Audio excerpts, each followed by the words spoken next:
Hi everyone, I've just started a Substack, so if you're interested in reading my writings, there are articles up there already. Go to andrewgoldheretics.com and paid members have early access to the full interviews from these clips. This one's already up there early. See you over there. I have 70 drafts open on woke waste because what I find one thing, a pattern, so I see it, put it down, and then next time I see it, and then I'm slowly building up a snapshot of the patterns. So more than human approach, that's one. Lived experience, creative health, inclusion health, social prescribing. And these are the trends that people really haven't heard of. Creative health, inclusion health, and social prescribing. I'm saying them again just because I think they're very important, but people aren't necessarily looking out for them. Creative health? Exactly. Does anyone know? This is something we really need to watch out for as a society, because what I'm seeing happening, I follow loads of universities, is it's the ideology creeping in, ideological capture coming for science. So inclusion and creative health is sort of talking about how before we treat people, we need to put their treatment through the prism of sort of identity politics, diversity. We need to understand whether they're cisgender or transgender. One of the things recently, I don't know if you saw, I had this sort of debate with Eni Aluko, who's a black woman footballer who's a pundit, about diversity. And because she's got this job on TV, I was told I couldn't because I'm white. And she kept saying there's no such thing as diversity quotas. Do you know about those, about the diversity quotas and things? Would you say that she's wrong about that? There are diversity quotas. I know that the UKRI, so the University Research Body, they give away grants. I can't remember what strand of it is, but one strand is reserved for actually international students. I think it was around 30%. But what they will say when I've grilled them is sort of like, oh no, we have to reach that, but we don't have to go over it. But they're like unofficial quotas, basically. Yeah. I haven't seen totally behind the scenes, but even if they're not, I know the BBC definitely probably have quotas. They publicise it, yeah. Yeah. All the TV channels all just have, but people kept sending those to Eni, and she was just ignoring those and going, not one person's found one. And there's like 1,000 comments of people with screenshots from the BBC. Yeah. What's going on in a mind like that? And also, one thing I found quite funny when I was looking into BBC, because I've looked into BBC grants quite a lot, and they're really keen to get like marginalised. They just call everyone marginalised talent, like queer, you name it. But one they seem to think is marginalised as being a northerner. Oh, and the North's marginalised. People always say, disclaimer, like, my dad is from the North. He's from Birkenhead, but he would agree that this is total nonsense as well. But they kind of marginalised. They kind of act as if it's like, I don't know, the film Kes or something. Just everyone they're like, oh, we're looking for Northerners. Yeah, full Monty. Yeah, and there's just so many. I think the paradox is this is sort of heresy, but who they're calling marginalised aren't marginalised.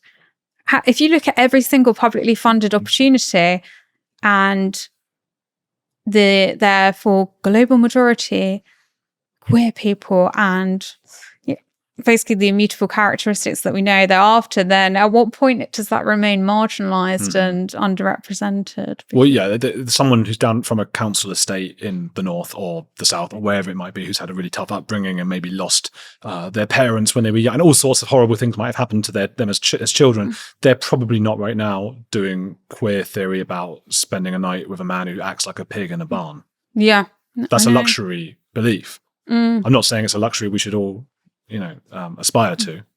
Also, one thing I would say to go back on the quotas is they work in other ways as well. Like, I've had a BBC producer say to me, I was doing a BBC piece, and she said, oh, you should be doing loads. You're a right-wing woman, young woman, you're gold dust, you're BBC gold dust.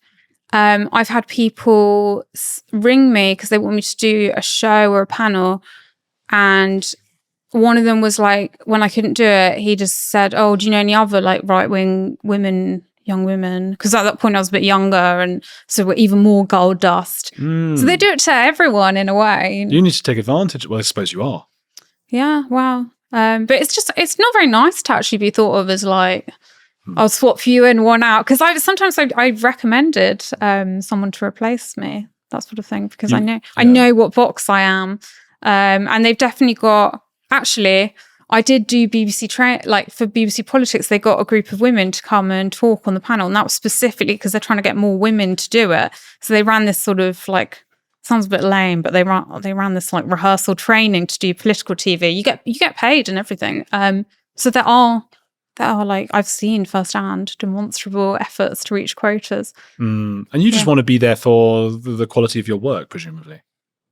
Definitely. I think sexism does exist. There are lots of, you do feel your lived experience, but efforts to overcorrect just go completely the wrong direction. They're just a really nasty way of seeing societies.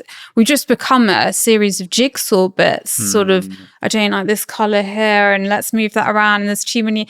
And it just doesn't work like that. You know, you get industries where they're just very male or they're very female, and trying to change that to force it is going to result in worse outcomes ultimately. It's so hard to weigh up obviously sexism and racism, I feel like less, but obviously racism and sexism both exist and happen in the workplace. But then it's so hard because each individual case is so different, and you just can't. I remember when I was younger that I was working with a woman who always complained that I got more shifts than she did, and she thought that was sexism. Whereas I thought, well, I get here before you every time. I leave after you. I take, and I think I'm better than you, and all these things. And she might be right, and I might be right. And the victimhood thing, I often talk about this thing I saw Konstantin Kisin talking about, which I think a lot of people have talked about now, which is this thing where they got people to wear like a prosthetic scar on their face and go into interviews and then discuss afterwards whether they had been prejudiced against because of their scar. And they almost entirely said yes afterwards, that, oh God, they treated me so badly. But they didn't know that the people doing the experiment had actually removed the scar before they went in, so they didn't even have the scar on. So if you prime someone to feel victimhood, if you tell someone you're being treated in a sexist or racist manner, people are more likely to feel it. And I think one thing you're getting at is if you tell people that, they're going to always feel that way, and they're never going to really reach the heights they could. Whereas someone like Catherine Burble Singh, who runs the Michaela School, she pushes so hard to not ever let, and she teaches the poorest kids in London of all skin colors, white people, black people, whatever. And she says, you tell these people they're a victim, you're ruining any future they have. They need to know they need to fight and they need to work hard and get to the top. And that's a positive message. I guess it's the bigotry of low expectations. I did psychology at university, and there were experiments on something called stereotype threat. And I know psychology's got a bit of a bad press because it's got the whole replication crisis, but stereotype threat was exactly the phenomenon you're describing. They would they would get a control group, and then they would get another group of students and sort of say, they'd get them to read articles. I can't remember the exact cohorts, but about a stereotype about themselves, then go and do it. And you'd see that group did a lot worse, the one that had the stereotype threat. And you're right. It's just really something that, just the amount of children I've seen in these segregated groups, I feel like they're being really indoctrinated. Yeah, it's so bad for them. If you want to get access to this video and future ones early, they'll be ad-free and you'll be supporting the channel and also getting my regular writings, and you'll get to be in the chat over there 24/7. Go to andrewgoldheretics.com. Don't miss out.